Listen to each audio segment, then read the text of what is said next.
17 consecutive victories for the Badgers over the Purdue Boilermakers. We'll get into that with our game rewind and weekly superlatives. I was at Ross State Stadium, and I'll tell you what I saw from the All-22 perspective. We do a quick Big Ten roundup and talk about the heartbreak of Ches Malusi. Plus, have you seen the Big Ten basketball schedule? It's not going to be easy for Greg Gard and his boys, but we've got to believe. I'm Rajiv. He's Justin. It's the Bucky Report. Welcome to the Bucky Report, your destination for all things Wisconsin Badgers. Authentic takes. Oh my God. Game analysis. Touchdown Badgers! Ring one up! And discussion from the fan perspective. Woo-hoo! Thanks for joining us and on Wisconsin. Welcome to the show. We are your hosts, Rajiv Chhabra and Justin Julka, in for our first full episode of the new podcast. Thank you all for joining us. Real quick, some podcast info if you want to get in touch with us. We're at the Bucky Report on Twitter, and I'm going to find my thing here now. And the email us at thebuckyreport@gmail.com. So please definitely feel free to get a hold of us. Also, if you're on Locked On Badgers Discord, which I hope you are. If you're not, Locked On Badgers is incredible. Join the Discord. Ryan puts it in his show notes almost every show. There's a new thread for us on there. If you have any questions, feel free to throw them in there as well. We'd love to hear from you, and we'll respond to stuff that you send us, which is great. Justin, we're 1-0 in conference, man. We 1-0. Are. How about that? How you doing, man? And a somewhat emphatic victory, despite the fact that fans are unhappy with the way it came about. You win by 21 in a Big Ten game. You kind of have to be somewhat happy with the result. You know, look, so I caught your guys' reaction show. So I know you and Ryan did Locked On Badgers reaction show, and I was driving back from the stadium. I have to tell you, yes, we won by 21, and I walked out of that stadium with almost like a sour taste in my mouth. I was happy we won. It was great, but I was just like, man, this doesn't feel right. And I thought about it for the last couple of days, and I realized what it is.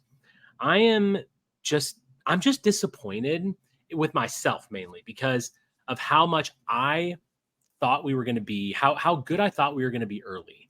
And I allowed myself to really believe that we were just going to come out and just start throwing it all over the map and have this incredible offense. And you know, we all played a part in that, right? We all talked about it ad nauseum throughout the offseason. And I think the issue is that, look, I think we're going to be good. I think we're going to win the Big Ten West. I definitely, but I guess it's just that I expected to see like this crazy new offense, and it's not yet, and that's okay. And I feel like every time I'm done watching a game, and I'm when I was walking out of the stadium the other day, I'm just like, oh, it wasn't today, because I feel like today is going to be the day, right? That we're just going to see this 50-point explosion and this. But it's I recognize that I'm just being a bit of a homer, and I'm thinking about this too much, and I want it too much.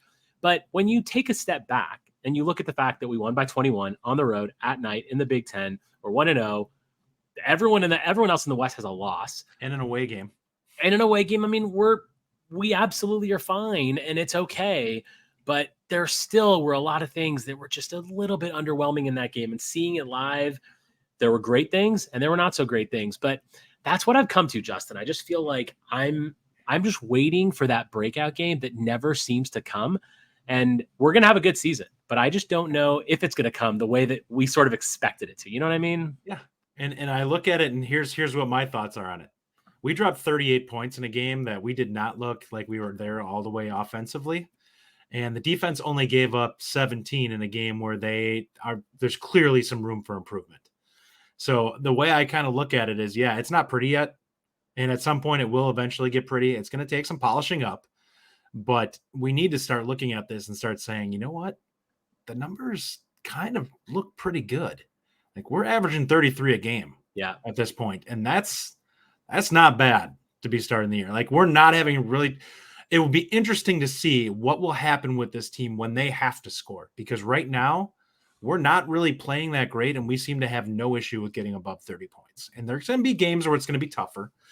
Definitely a game, Iowa coming up in the future, is probably a game where we're going to probably struggle to hit that 30-point mark. But we could also be a little crisper at that point too. So it's going to be really interesting to see what the trade-offs are going forward. Now, we might not see what we're hoping to be as a team until the last few weeks of the season. And I'm okay with that. Like, if we look good, like we've seen how terrible the West is. And I kind of take a look at what's going on. And honestly, you and I talked a little bit about this before we came on. College football in general this year is like really disjointed. Like none of the teams look overwhelming this year. There was, like I told you, it's really hard to pick out teams that you think are going to be in the playoff. Like there's a couple of them that we think are going to be there. I mentioned Oregon, and Georgia, I think are probably two. Georgia seems like a lot. Yeah. They both seem really complete. Oregon seems good defensively, and the offense seems to be capable. And I just don't think USC has the defense yet. Yeah. And in the Big Ten, it's hard because there's three teams that are all going to be fighting over it. It's basically going to be whoever ending up on the top of that group is probably going in. But it's just a weird year. Like you can't really like isolate it down. We're used to having three teams that are effectively locked in, that we feel are locks from a talent standpoint because they're just running roughshod over everybody, and we really don't have that this year. Yeah, totally. And and I think the way that I'm feeling, and I want to be clear, is like I'm still very optimistic about the season. I think we've done a lot of good things. I mean, look, we still won 38-17 on the road to Purdue. That's fine. That's great. That's a great 1-0 victory. Fantastic. I think I just let myself believe we were going to be so dominant so quick that I'm like, there's just so many little things, and it's little things, right? Like we're going to talk through some details of the Purdue game and kind of walk through it a little bit. But look, I mean, at the end of the day, Justin, we're 1-0. Like this is good. This is exactly what we wanted to do. The Big Ten West is crumbling before our eyes. We're going to go through some of the Big Ten scores later because that Minnesota game is just absolutely hilarious. It's like letting a little kid play with matches and gasoline. Yes, indeed. So we're going to put up the stats here. For those of you watching on YouTube, we're going to pop a little stat board up there. If you're on the podcast, you're welcome to come check us out on YouTube. We got the stats up here, but we'll kind of talk through them. So Justin, looking at this, what jumps out at you right away as something that just kind of you want to talk through a little bit? Well, I mean, the first thing that jumps out to me is right off the bat is penalties. And I think you'd agree with that. It was really rough watching some of the issues that we had in this game. Jack Nelson, again, struggled with procedural penalties in this one. I know for a fact he had 2 false starts. There was a third one that was basically him or Furtney. You could pick and choose which one of them you wanted to give it to. They pretty much both did it. Yeah. And it's like, you guys are killing me with this stuff. And Nelson's really struggled, and he's great. He keeps grading out well, which I don't know what the criteria is for that, but I'm like, I can't give a guy a plus grade for a game where he had 3 penalties. Like, that's nuts to me.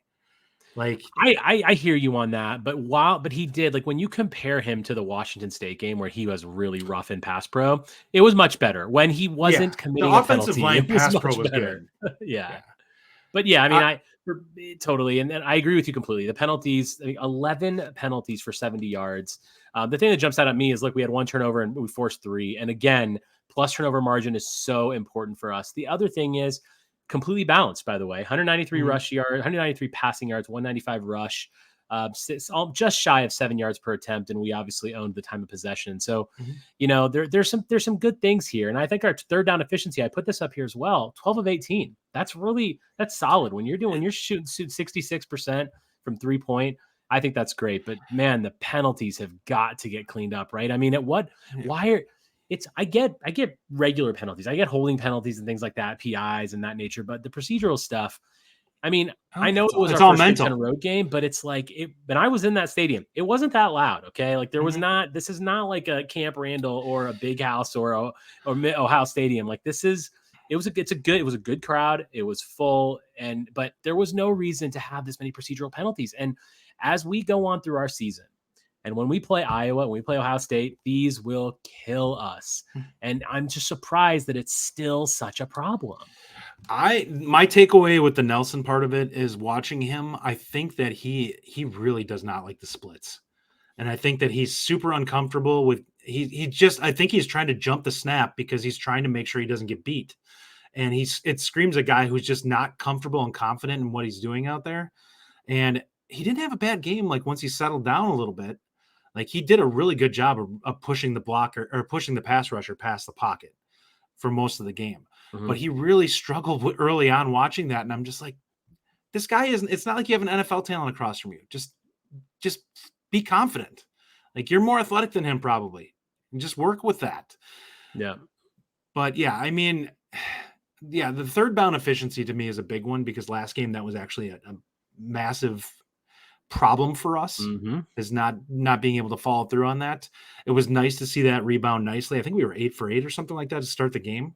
So it was a nice turnaround to see us kind of start crisp in this game.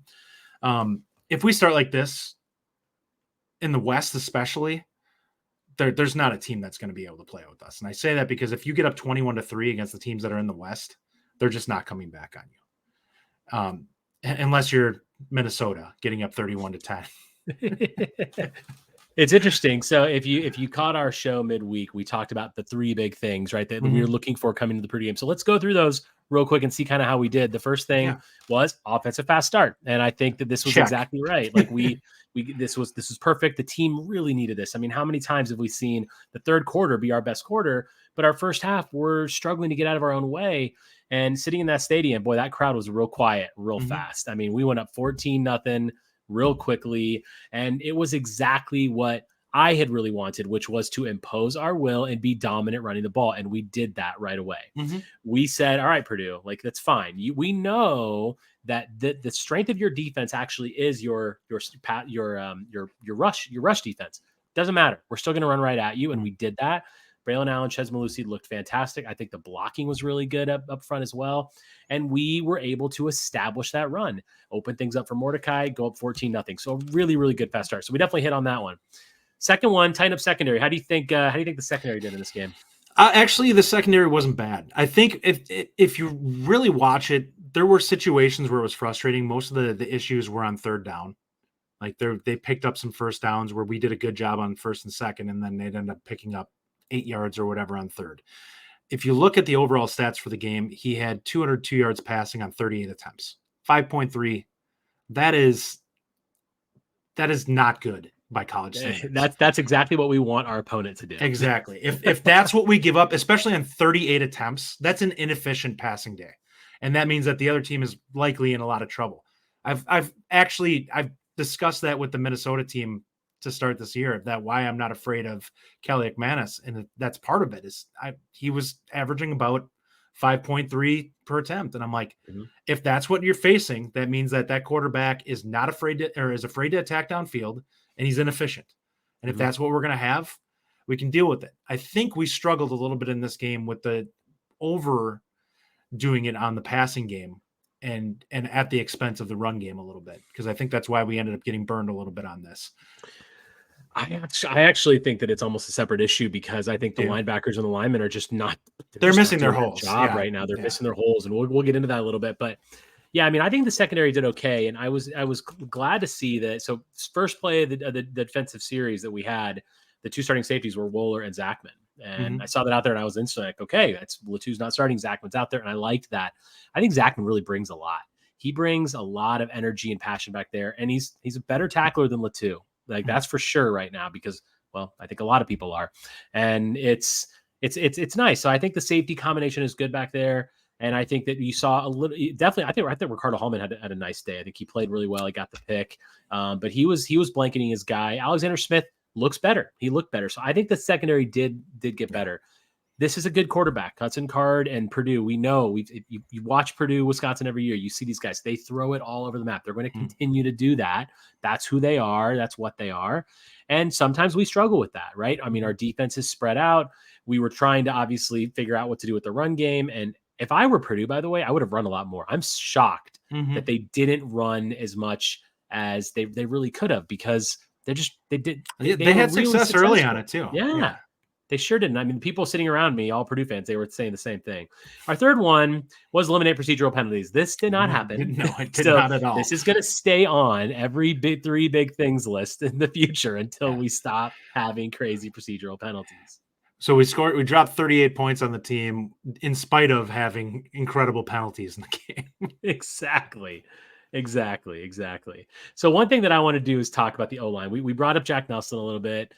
This is something that I wanted to go to, because being at the game, like there's one thing that's driving me nuts, and it's the snaps. And look, I love our team. I love the line. I'm very pro O-line, and I feel like they have got good talent up there, but man, do we need Renfro back. Look, if you watch these snaps, they are like the slowest things I've ever seen. And I hate to be critical, but this is just something that's affecting us, man. So yesterday, like when it was Saturday, I was watching college football all day. I played some golf. It was great. I watched the Ohio State game. I watched the USC game. I watched the Iowa Penn State game. You watch any other team play, and then I watched the NFL all day today.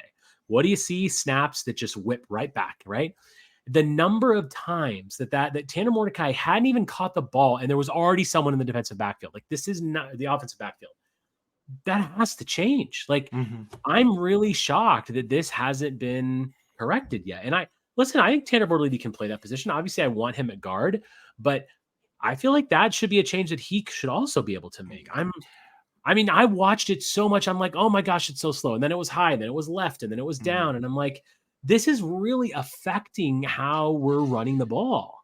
There are so many centers out there that shotgun snap that have no problem with it. It's kind of shocking to me that that he's struggling with the technique as much as he is with that. And I realize that he's not a natural center and it's not a position that he loves, but it's shocking to me that we can't find somebody that can adequately play that position. Well, we obviously have him. He's just coming back from his eighth injury at this point. Right. Hopefully Renfro is good to go and we have him for the next game. I would love to see him for Rutgers. I think that's actually a pretty good opponent for him to kind of get his feet wet against. So I think hopefully we can get him starting, or at least get him some significant reps in the rotation. Yeah. But we definitely need to, it's messing with our timing a little bit. And we're not running a lot of deep, long developing pass plays. And that is a problem when you're getting the ball late. And I think that messes with the quarterback's accuracy because he's not in rhythm as much, because he's kind of rushing to make up the time where he doesn't feel quite as comfortable with what he's looking at out on the field. And, that's part of the issue, I feel like, because the offensive, the passing game just seems disjointed right now. And there's a variety of things that are a problem here. We talked about how it feels like Mordecai is tentative in terms of what he's doing. And that needs to change. Like, if we want to accomplish what we want to, especially from a passing game standpoint, he needs to get more confident and comfortable with what he's doing and be more decisive with what he's playing. And that's a huge part of the problems. Like, I love him making those quarterback runs and getting in the end zone, but I would much rather have you throwing a clean pass play there and just getting rid of the football and getting a touchdown catch where we don't have to worry about you taking a hit. No. Well, I'm glad you brought up the passing game and the receivers, because I definitely want to go here next. One of my takeaways from being at the game, I really was focused on looking at the receivers because that's something you can't really see when you watch it on TV. And there was some interesting takeaways that I had.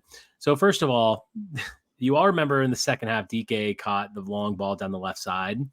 It was a beautiful long pass. I don't remember where. I think was that fourth quarter that he caught that, or yeah, I think it was. Maybe. I think it was fourth quarter. Yeah. That was the third time that he was open on that play. The third time. He was wide open twice. And I was like screaming for Mordecai to throw the ball, and he didn't. But so one of the things is that I think Mordecai just needs to be more decisive, like you said, right? You can watch the routes and you can see the receivers are open. It's a small window, but they are getting open. The other thing is, I feel like I would expect to see a little bit more exotic route running, for lack of a better word, like just there's not a lot of crossing patterns, which I expected to see. And there's not a lot of stretching the field. So yeah, I like to kind of to see one guy go a little deep and one guy kind of maybe some ins and outs short. But right now what you're seeing like four guys go out, they're running in, they're running out. Someone's running a button hook. They stop after, 15 or 20 yards. If they're not getting thrown the ball, they turn around, they're looking for Mordecai scrambling. But I think the field needs to be stretched a little more. That being said, the receivers themselves, CJ Williams is a great route runner. I watched him a lot, and he really, really worked hard. And he obviously had a good game, right? I mean, Mordecai found him, and I'm going to actually throw up some stats from the game so you can see some individual stats here. But yeah, I mean, I think CJ Williams had a great game, but he is a nice crisp route runner, and Dike is really the best. I mean, everything that guy does, he does it really, really well. And there's a lot to be said for that. And I think Pauling and Bell did fine as well running routes.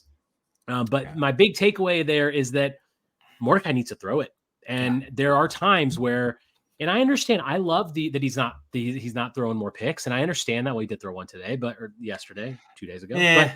but it's like, yeah, that's true. Might Brown the receiver on that one. I know. But the thing is, that was the frustrating part of it. I understand and respect the fact that he is being diligent and not putting it in tough spots, but I think I want him to take a few more risks because I saw the receivers in really good spots. Now they were tight windows. I'm not saying it was easy, but I definitely want a few more risks being taken there on the receiver side of the ball. But listen, Dike and Williams really, really impressed me. And I have one more thing to say before I turn it back over to you on the receivers is the Skylar Bell situation. So I know Skylar Bell had a big drop. I'm the big Skylar Bell apologist. I hear it. A lot of people were talking smack, but let me just say this. Skylar Bell should have caught the ball. 100% should have caught the ball. If he had not had the big drop earlier in the season, I think that magnified what happened here. Now there's two big touchdown drops. This ball, although like he should have caught it, he did have to peel off his route. I actually saw him going down the field. It was right in front of where I was sitting. He was wide open. Mordecai threw it, and he threw it more to the outside, and he really had to peel off his route, and he lost it in the air like that. Now, it could have been that Bell just ran the wrong route. He should have been closer to the sideline, and that may have been what it is. I'm a little surprised that Mordecai didn't throw it more inside because the inside lane was totally open, and he could have hit him in stride. That being said, I want to just be clear. Skylar Bell should have caught the ball. I watched it on TV also. I saw the clip, and I'm like, you just can't see as much on there as those of us in the stadium saw. Like the throw was not great. And it just speaks to something that I've said before on Locked On. Some of those deep balls that Mordecai throws are really not that accurate. And I think there is an issue there. So maybe that's one of the reasons he's not throwing the ball deep a lot. But the receivers are getting open, and do they need to be more open? Yes. Do they need to work to get better separation? Yes. Dike gets that separation. And I think that the other guys need to get a little bit more. Bryson Green can definitely get more separation. But I really also wanted to see Bryson Green do some like a fade route near the end zone. I never saw that throw, and I was really hoping he would because I want to see him get a 50-50 ball, and I don't see that. But so my big takeaway is they're getting open. Mordecai needs to throw a little bit earlier and a little bit more, take a few more risks.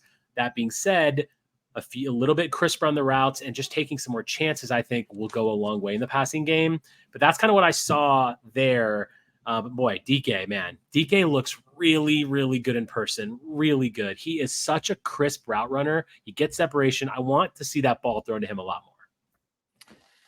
Yeah, I mean, my big takeaway from it watching, and the two that stung the most for me were the Pauling slant route where it was a little behind him. He did have to pause for a second. But he had so much separation that if he caught the ball, he probably had 15 yards after the catch because he was like a jet coming up over the middle and there was nobody in the middle of the field. And he was going to outrun the guy that was chasing him. Bell, I agree with you a little bit on what I saw from the way it was, the way he was running when the pass was out there. You could see that it was trying to widen. And my gut instinct on that was I'm not sure if he was supposed to be wider on that, or if that was the throw was bad. Like, and he might have been. It definitely might have been a route situation. He might have. He maybe should have been outside, but I still think Mordecai should have seen that, though, right? Yeah. But looking at it, I really did like seeing CJ Williams have a big day for him. I think that's a confidence builder for him. I think that the sky's the limit for him if he starts getting rolling, and once he starts putting some of these games together, he's going to get more aggressive.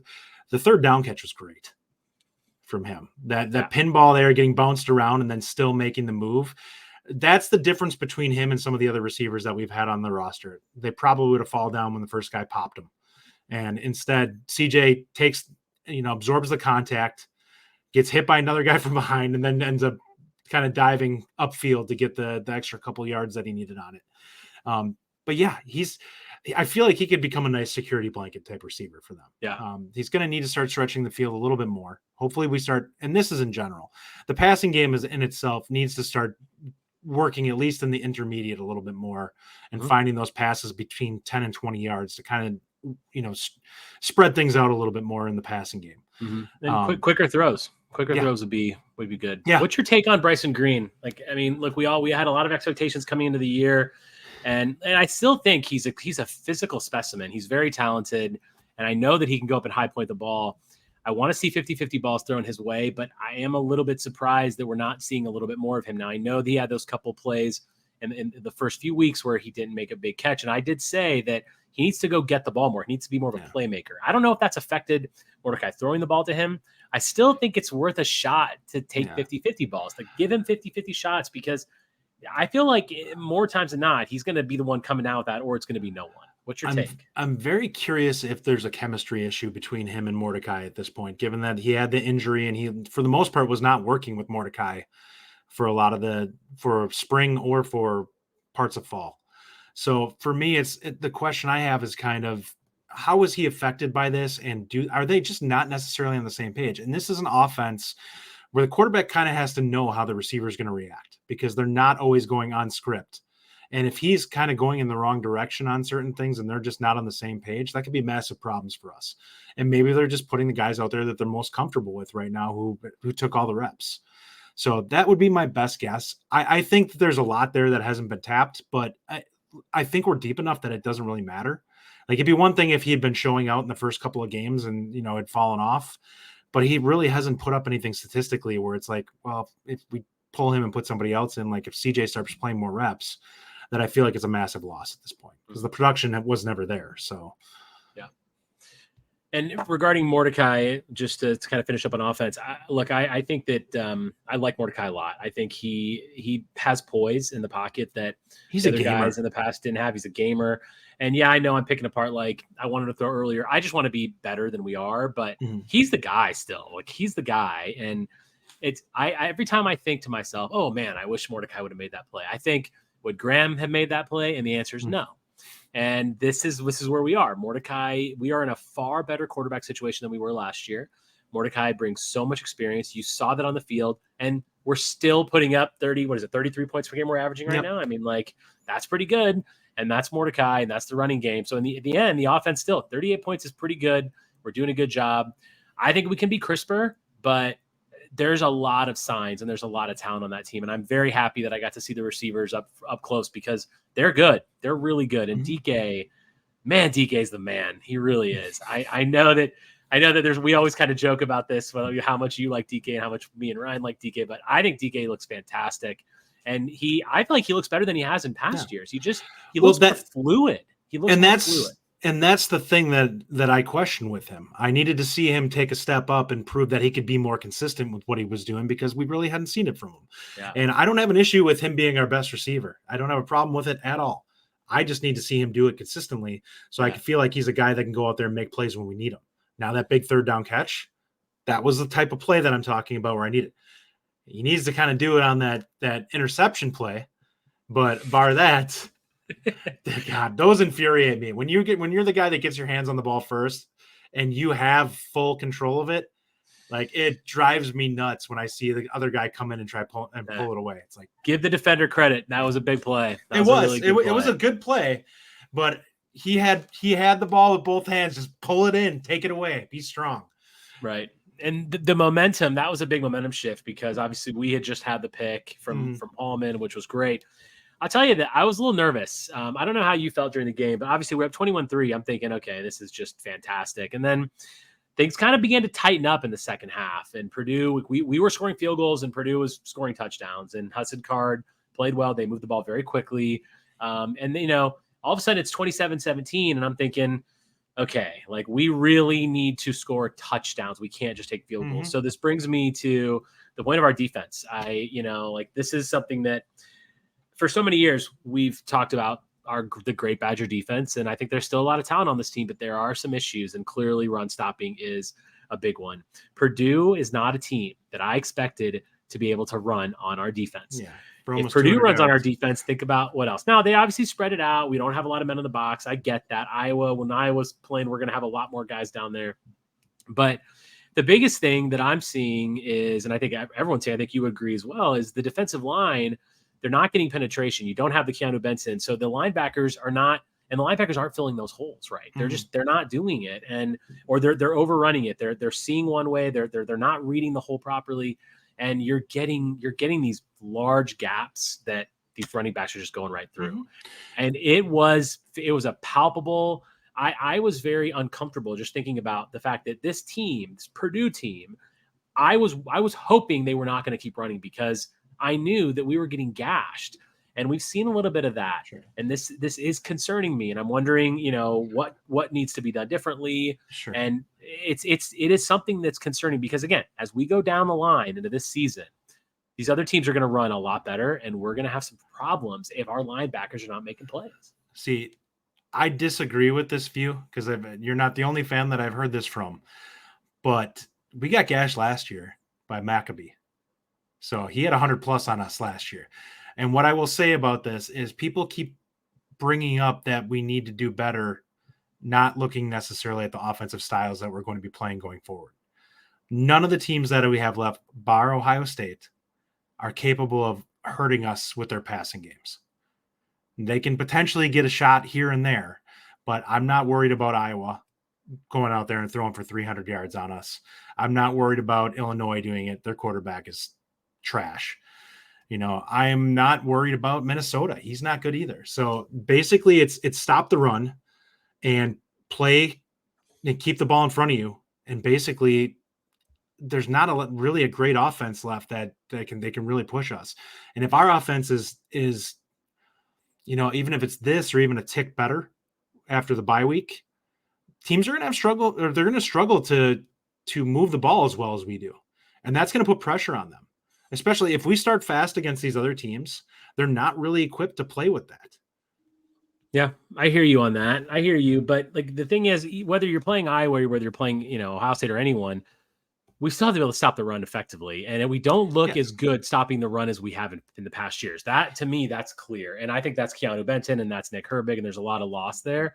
But our defensive line just isn't they're not providing that stop that we really need. They're always getting to the linebacker level, and the linebackers, if they're not filling the gaps, then you're breaking through to the second level and you have problems. So I still think we have to figure out a way to be better at stopping the run. No matter who you're playing, you have to do that. I just think the game planning is going to change quite a bit going forward. They're going to be far more focused on playing the run and probably bringing more guys into the box, which will help significantly with that. But certainly if we go to the Big Ten title game, we're going to have to play a team that's going to do what right? I was talking to you guys and I said, we could go 10-2 and we could not be very good this year. We could be a bad 10-2 team, which is something to say, but we could effectively go to the Big Ten title game and just get thrashed. And we could go to a bowl game against a really good team and get thrashed in that bowl game too. And that could just be how the end of this season plays out. But it would not shock me in the least if that's the way things went. And I'll take a 10-win season to build off of. But there is something there offensively where I think that we may just have to outscore some teams. Yeah. We may get to that point where the offense really starts clicking, which I think there is, as much as we've seen, there's improvement to be had yet. I think the offensive line is showing signs that they can pass block effectively. I think Mordecai is willing to take off and run if the defense is going to play heavy man, or if they're going to zone and there's going to be some running lanes for him, which is going to put a lot of pressure on teams. Mm-hmm. So we should have some opportunity to do some things offensively. We need to be really careful with Braelon Allen going forward after the Chesmalusi injury. We need to figure something out there. I think what it's going to come down to is I won't be shocked if we end up throwing 5 to 7 more times a game. I just think that's going to be the easy switch. Yeah, I mean, you brought it up. Let's good time to talk about it. Chesmalusi, just killer. I mean, watching that play, you instantly kind of saw him shaking his arm quickly and just clearly pointing at his leg. And I looked down and it was on the Jumbotron in its full form. And I was like, oh no. And then immediately they took it down. They never showed another replay. It was bad. And God, you just feel so bad for this kid. I mean, he has worked so hard. He's had season-ending injuries in the past. He has been such a rock for us. You could argue that he's the best running back on our team right now with how he's played this year and how he fits into the Longo offense. He fits the scheme the best. Absolutely. And his pass pro has been really good as well. And it's just for the guy. I mean, you got to think that this could very well be a career-ending injury from timing. Now, he will be able to get a medical red shirt and come back next year. I certainly hope he does that. And I hope he has a success at wherever he goes. Cause you just hate to see that. I mean, this guy, he's in college and he had a bright future ahead of him. And I hope he still does. but that was just heartbreaking. I Mm. mean, just to see Chez Mellusi, and I tell you what, the reaction from the guys. So as soon as he got on the cart, every single player from the Badgers left that bench and came over to him.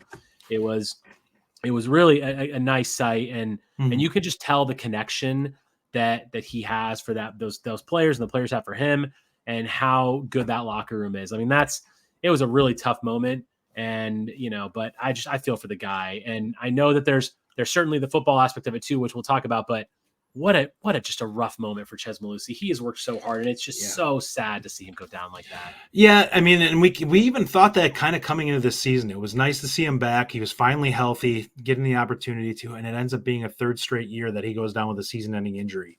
And that's just brutal for a guy who's come in, and he seems like a hard worker. He seems like a good teammate.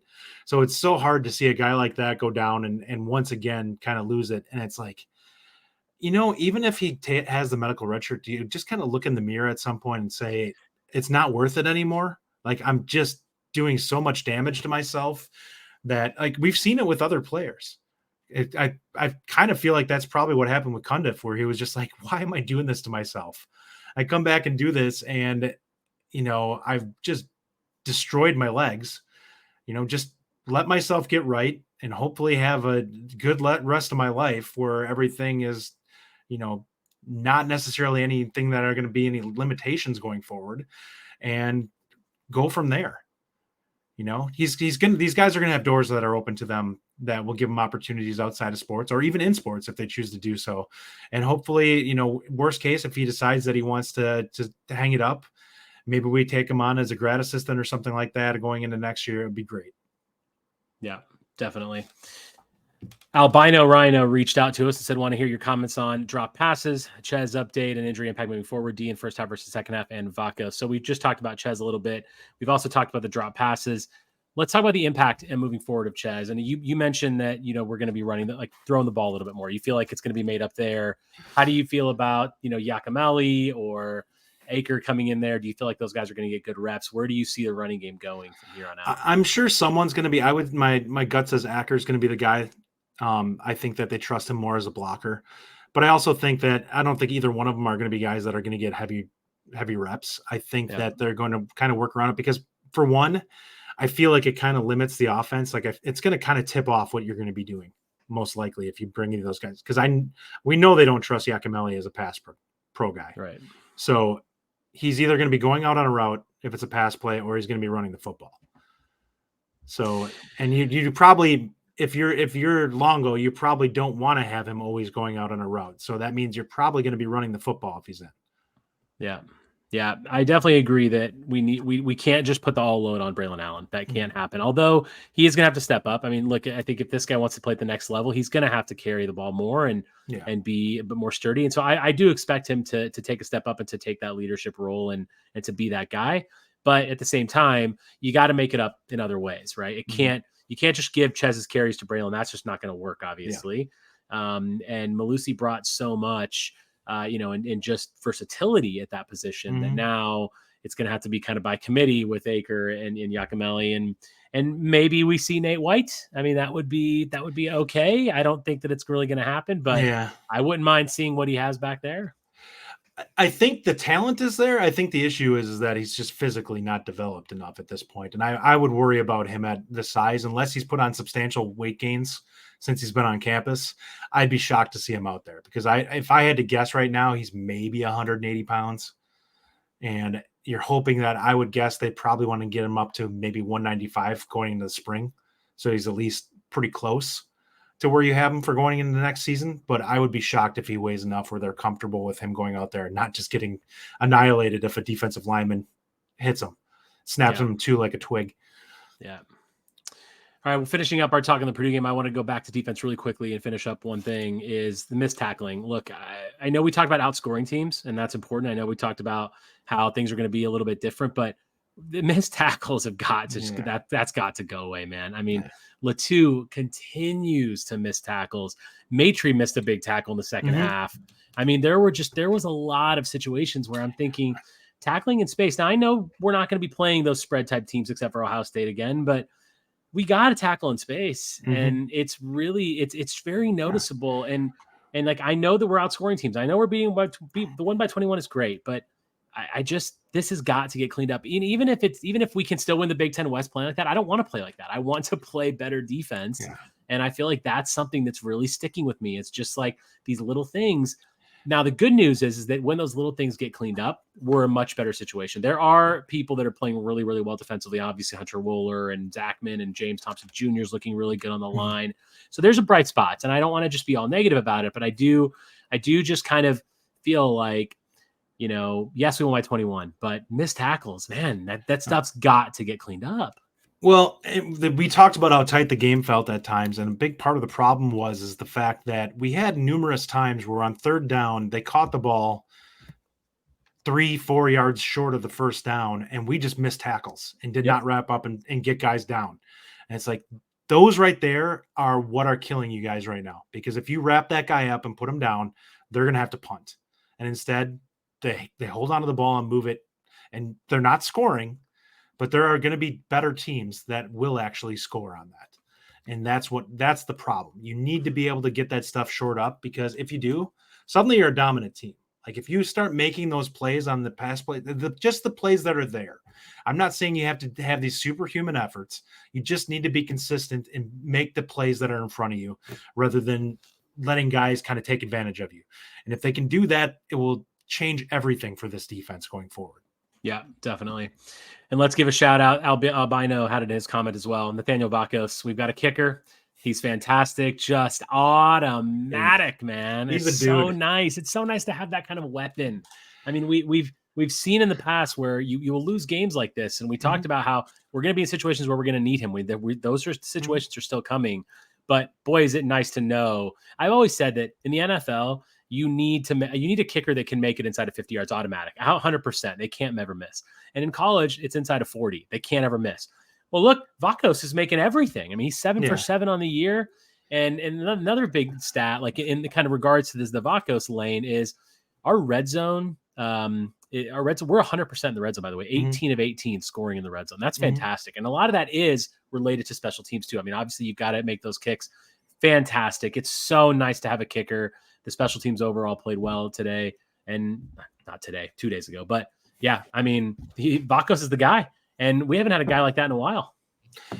He might be the best kicker we've had in a good while. I watch him, that 48-yarder he banged through, that would have been good from 55.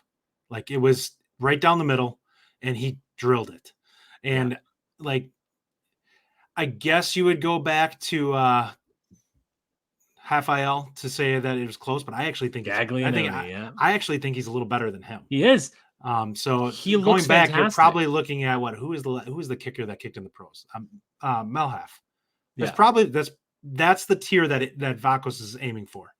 You potentially could be an NFL kicker, and I think that's his ceiling if he can continue to do this. Yeah, absolutely. All right, man. Let's move on to our next segment. Weekly Superlatives. Whoops, I almost hit that twice. All right, our weekly superlatives. We're going to start off, Justin, offensive stud. Who you giving this offensive stud to for the week? I'm going to go ahead, and with this one, I'm going to probably say Tanner Mordecai. He was really a gamer in this game. Those 2 runs for touchdowns. Honestly, we've been waiting through the first 3 games for him to keep one on the RPO. Finally does. 14-yard touchdown run, does it again a little bit later and gets in on another scramble. And it's like, this adds such a dynamic edge to it. Now he's running a little bit more than I'd like him to be running. And I wish, like, as we discussed, I'd like to see him a little more decisive in the passing game, but him adding that to the offense is such a huge deal. And especially now with Ches being out, him offering that dynamic edge to the offense really helps things. Because Braelon isn't quite as dynamic as what Ches was. I think that Ches just had a little bit better vision, even though I think Braelon has more big play upside. Yeah, it's a good one. I almost went with Mordecai. I'm going with CJ Williams because I really think this is a breakout game for him, right? He looked really good out there. I was really pleased with his routes and how he was getting open.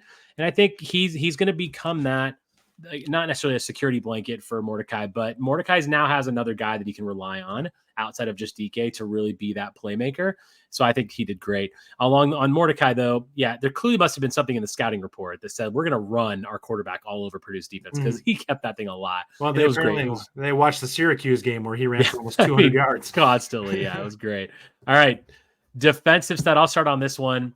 I'm going to go a little bit. Look, I think the safeties did great. I'm going to go Zachman specifically. He led the team in tackles, I think 7 total, 4 solo tackles. He just looked like he's bringing energy, and he wasn't the starter coming into the season. He was listed in the depth chart on the 2 line, but now he's really, really stepping up. And I like the energy he brings. I like the hitting he has. I want him to clean up a little bit of tackling like everyone on the defense, but I think he brings it. And I really like his motor. I mean, you see him coming up the line, you see him making tackles, you see him in pass coverage. I think he's had a good game, and I want to see him continue to grow throughout the year. Yeah, I mean, I thought about this one, and I almost went Thompson Jr. And to me, it actually just kind of stood out to me like a sore thumb. It's Rico Hallman. He had 2 picks in this game. Yep. Big one before the half, and did a great job in the second one where you could tell he was reading the quarterback's eyes and just left the man that he was on and came back and cut off that route on the receiver and got a nice return out of it too. He is not necessarily a fit for man, but I think that he would actually be pretty darn solid if we go more zone heavy. And I feel pretty good about his eyes and his instincts in that. But it was really nice to see him have a bounce back week after a rough week the week prior where he kind of got targeted a little bit and they beat on him a little bit. It was good to see him have a step back and kind of get rolling again. Yeah, it's a good one. I thought about him as well, but I had a feeling you were going to go with him. He looked really good. All right, biggest disappointment, not necessarily a player, anything related to the game. Biggest disappointment. There's a run defense. Hands down. Like, we've got to get these alignment issues figured out, and we've got to be able to at least slow guys down so that the safeties and everyone else can flow to it. But we can't be giving up 8, 10, 12 yards a pop. Yeah. So for me, I gotta go back to the snaps, man. I just feel like the Portolini snaps are really just something that I know it's a small thing, but I feel like it really matters, and it's something clean. It's something that's simple to clean up, and I want that corrected. Now, yes, run defense is the easy one. I wanted to go a little different from you, but yeah, this is something that I feel like really that's affecting us. It's affecting us more than people think. I definitely think it's affecting the timing of the offense, and it is something that I'm hoping gets cleaned up on the bye week, whether that's Renfro getting back in there or it's Bortolini finally getting comfortable. It's hard to think that he's going to be significantly different given the amount of time that he's spent on it up till now. So I think it's got to be Renfro if it's going to be anything. Yeah.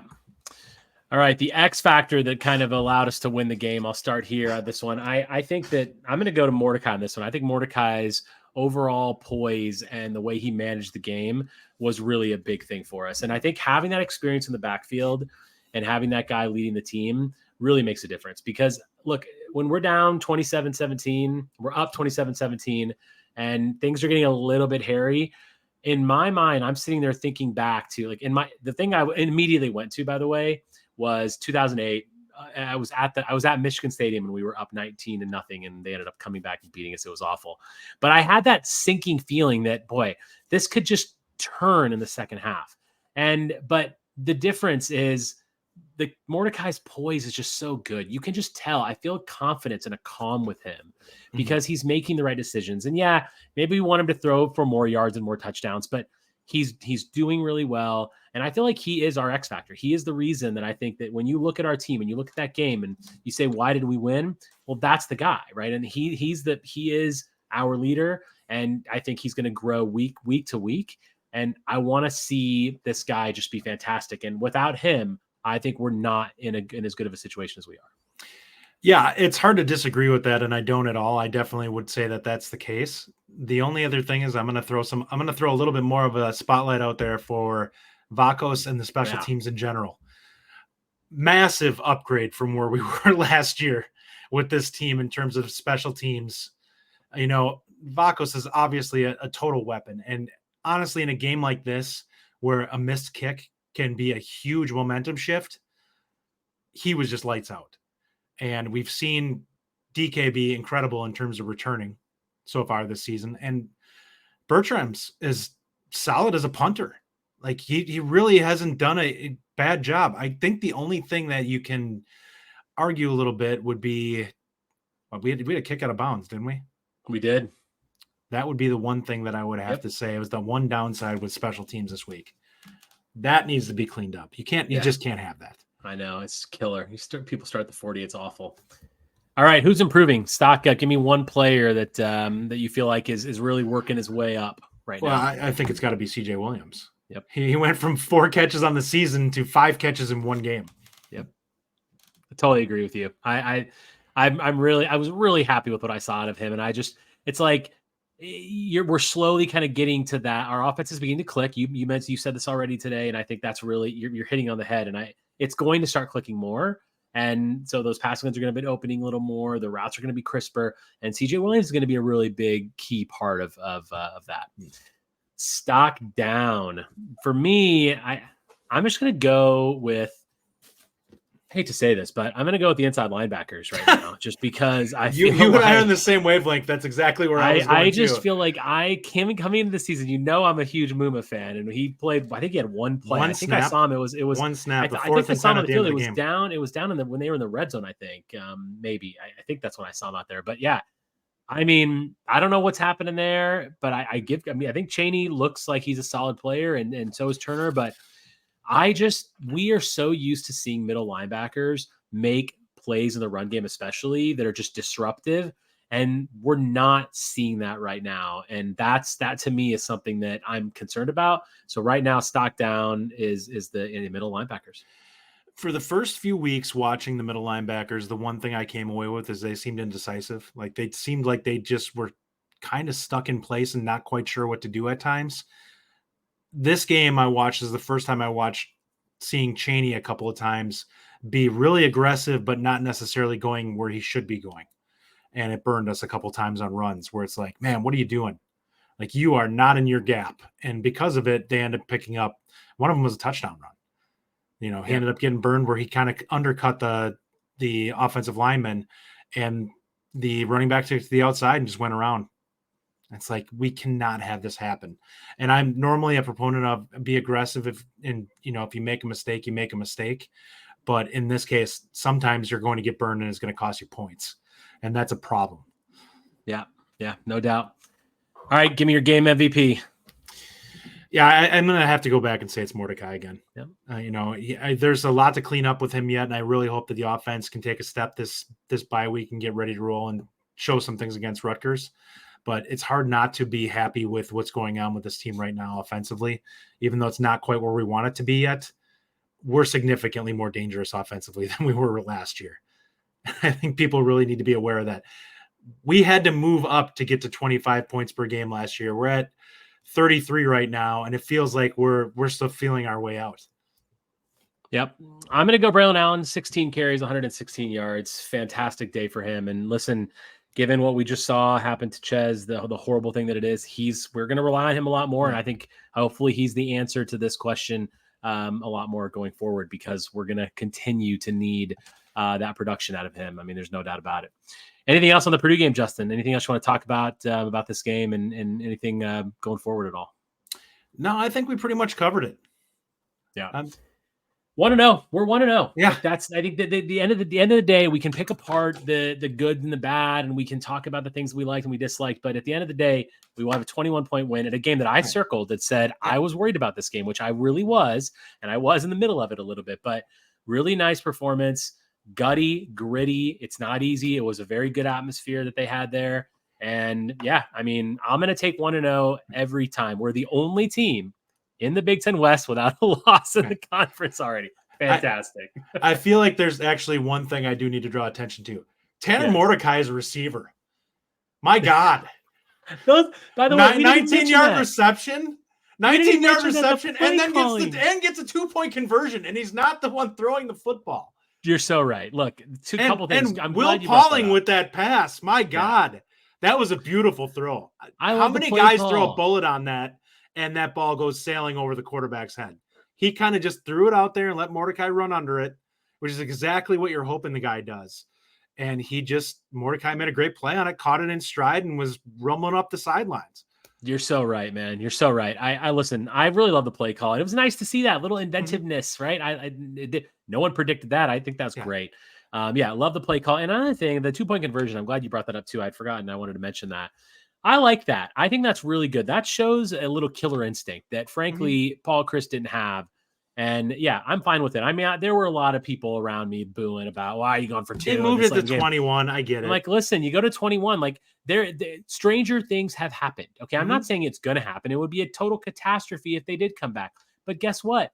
You want to go up 21. There's still, I think there were 4 minutes left in the game at that time. That's fine. You go up 3 touchdowns. Anything can happen. You're playing to win, and it's the killer instinct. It's definitely like thinking your way through it. I'm totally happy with Luke Fickell doing that. You know, back in the day when Brett Bielema was here, he had one against Minnesota that was really wasn't like 38-7 or something. Yeah, that was really bad. But this one, look, I mean, it's like stranger things have happened. There's no reason not to do it. I like the play call. I think the only thing about it is I'd rather save that play call for another day. But I'm totally good with him going for 2. I think it was the right call. Yeah, I'm curious if that's one of his killer plays for the goal line. If it was just he was just having some fun. He was like, if we don't get it, we don't get it. Whatever. Let's run this one. This is our 5th best play, and we'll run it out there. I mean, if that's the 5th best play, I want to see 1 through 4. They did it. They did a heck of a job running that efficiently. So I'll take it. It was clean. Yeah, definitely. All right, we're gonna do a quick Big Ten roundup. Just talk through a couple things in the conference. We won't spend too much time on this.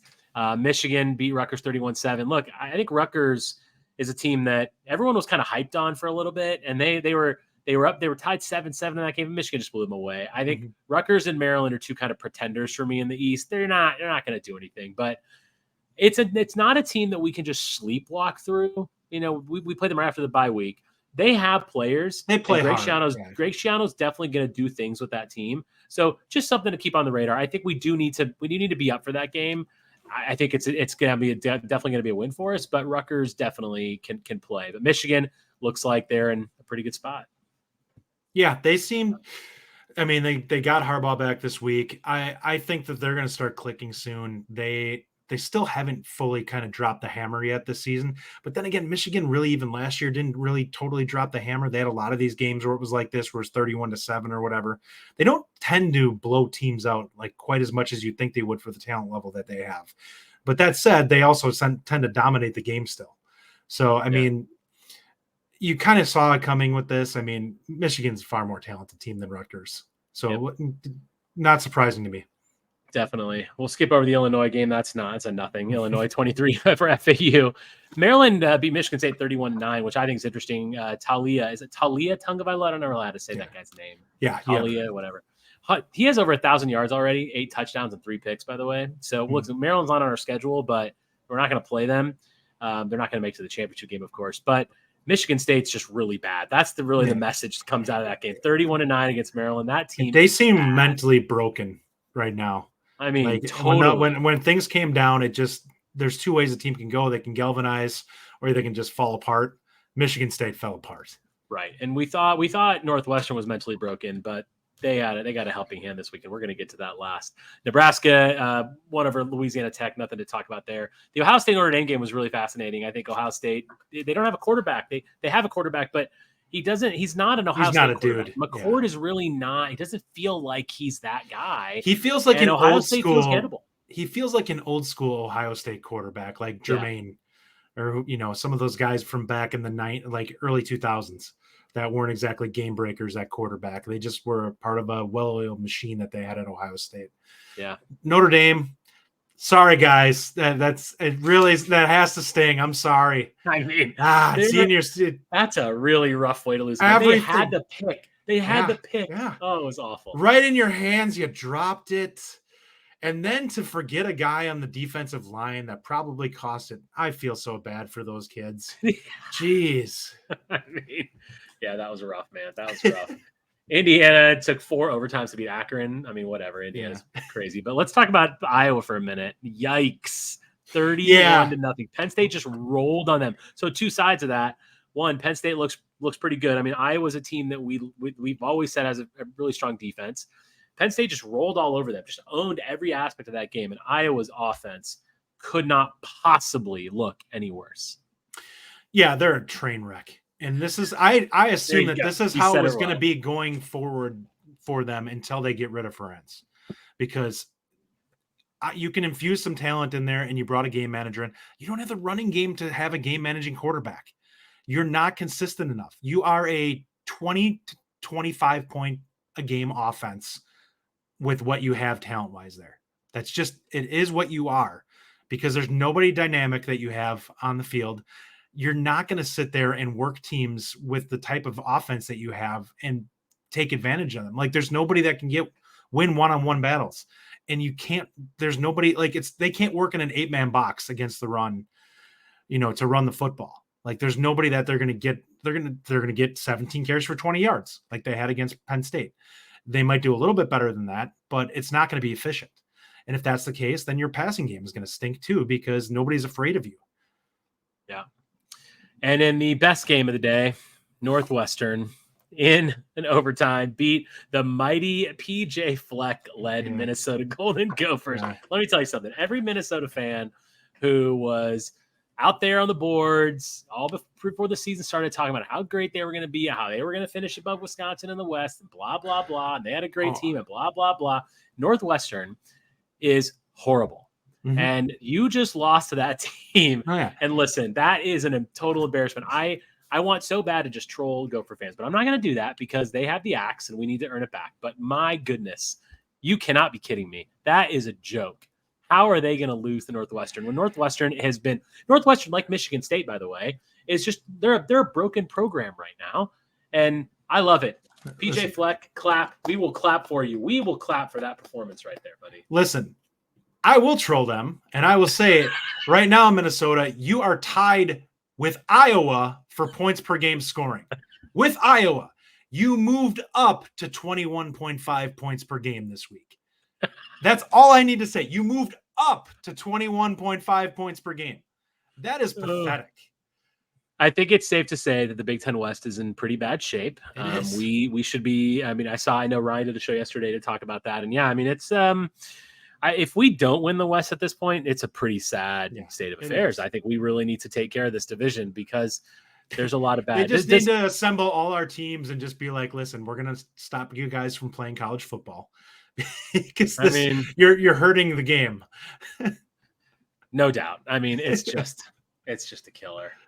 All right, but before we get into our last topic, we're going to talk about basketball really quickly. Just a reminder, if you ever want to get in touch with the show, at the Bucky Report on Twitter. You can also DM one of us. My Twitter handles at Regime_722. Justin's is at Bucky Report JJ. We're going to do another show maybe in the middle of the week, and then we'll do another show next weekend during the bye week. Justin's got a whole agenda put together for that one, and I think Ryan is going to be joining us for that one as well, which will be fantastic. But let's quickly get into basketball before we end the show. The Big Ten schedule came out, and it's going to be a little tough. I mean, you look at, so it's obviously this is an imbalanced schedule, right? Every team's got an imbalanced schedule. So just to kind of walk it through with you guys a little bit, the teams we play twice: Michigan State, Iowa, Nebraska, Ohio State, Indiana, Purdue, Rutgers. And we play Maryland, Illinois, Northwestern are just road games, and Penn State, Michigan, and Minnesota are just home games. So the story there is, for me, Purdue, Indiana, and Michigan State, which are probably looking at like three of the better teams in the conference. We play twice. We end the season at Purdue. That is just not it's not looking good. And look, I think we're going to be an okay team. AJ Storr coming in is going to be a lot. It's going to be good for us. But the schedule gods did us no favors. And but Purdue having to play them twice, Michigan State and Indiana. And Ohio State, Nebraska, yes, they're on there as well. Iowa's another team we play twice. It would have been nice to have Minnesota twice, but it is what it is. But it's a bit of a tough Big Ten slate. I'll take it a step further. We also have an incredibly difficult non-conference schedule. Yes. So this is going to be, there's potential. Listen, Wisconsin could be significantly better than they were last year and have a similar record to last year, simply because the teams that they're playing, the caliber of them this year. Now, we need to see what the Big Ten is this year. Some of the teams that were pretty good this last year are taking a step down simply because they've had graduation. So there's going to be some teams, but we know Michigan State's going to be good. We know Purdue is going to be good. Those two teams have returning guys that are legitimate studs. So Indiana, we'll see with them. They lost the point guard. That was a great point guard last year. And Trace Jackson Davis is gone too. So we finally get an opportunity to not have to deal with him, given that we have nobody in the post that could deal with him at all. So I'm happy to see that. Yeah, I mean, you're right. The non-conference schedule is going to be brutal, but I'm looking forward to it though. I got to tell you, I mean, we're coming up, it's not too far away, and AJ Storr is just going to bring athleticism that we haven't seen here. And I'm really excited to see how it pairs up, and then how much more open can Connor Essegian be just in general, because there's more weapons out there. Tyler Wall completely healthy. How much better is he going to be this year? We're bringing back talent. There is no reason look, we finished I think 10th in the Big Ten last year. No. That's not going to happen this year. And it can't happen this year. We can't allow that. This team will be better. I absolutely believe it's going to happen. So I expect a tournament team. I expect a tournament run, hopefully Sweet 16, but let's first just get in there and let's finish back where we belong in the conference, right? We're not a team that finishes 10th in the Big Ten. We're not. We are a 4th or 5th in the conference, and that's where we need to be, and hopefully challenging again for the title at some point soon. I'm happy with what Greg Gard's done, but this schedule is not going to be easy to navigate, but that's okay. We're here for it. It's going to be fantastic. Justin, any final thoughts going to next week? So anything you want to talk about? Yeah, I would just say with the final note on the basketball, listen, we're going to have more depth than we had last year. It sounds like we had a really good class that's coming in. Blackwell sounds like he's legit. And the two bigs are going to add so much depth that we have not had in the last couple of years, which will finally give us some opportunity between Winter and Gus Bus to get things rolling. So, I'm looking forward to it. This year will be a lot more fun to watch than previous seasons. So let's get it going, and let's get rolling here in another month or so for basketball. Yeah. Listen, everyone. So next week is the bye week. Justin, you want to give the guys a little preview of what we're going to be talking about during the bye week a little bit? Sure. We're going to go ahead. First of all, Rajiv and I are going to dive into, we're going to do our quick one for you guys later this week. It's going to just discuss the 3 things that we're hoping that we can see the team improve on going into the bye week here, and what we can hopefully get better at heading into the rest of the season schedule. And then finally, with our show with Ryan, we're going to try and break down what we've thought of the season so far, dive into some of the things, what we thought of the coaching staff, kind of how things have gone together with the passing game, the running game, what we've seen from the defense, just kind of do like a state of the season so far and what we're hoping to see going forward in the rest of the season. So that's going to be the next show. Will give us an opportunity to dive into a little bit more in terms of what we've seen from the team from a bigger picture view, and hopefully kind of see what we think the rest of the season is going to be. Yeah, 1/3 of the season is done, so we'll have to it'll be a good time to just take stock of where everything is and what we expect to see. But thanks for joining us, guys. This was it was our first full episode. We're really happy. Thank you to everyone who's listened to the first show and subscribed to the channel. We really, really appreciate it. The community that Locked On Badgers built, that we've now sort of been able to be a part of and of starting our own show. It's really humbling. So thank you all for listening, and we hope to keep this journey going and go from there. But you've been listening to the Bucky Report. Yeah. And then, guys, one last thing I'll just say, let us know what you think. Give us any feedback. If there's anything you want us to change or don't love, or anything you love and you want more of, let us know. Yeah, definitely. All right, guys, take care. We'll see you next time. Thank you for listening. If you enjoy the show, subscribe to our YouTube channel at The Bucky Report or The Bucky Report Podcast from wherever you get your content. Until next time, on Wisconsin!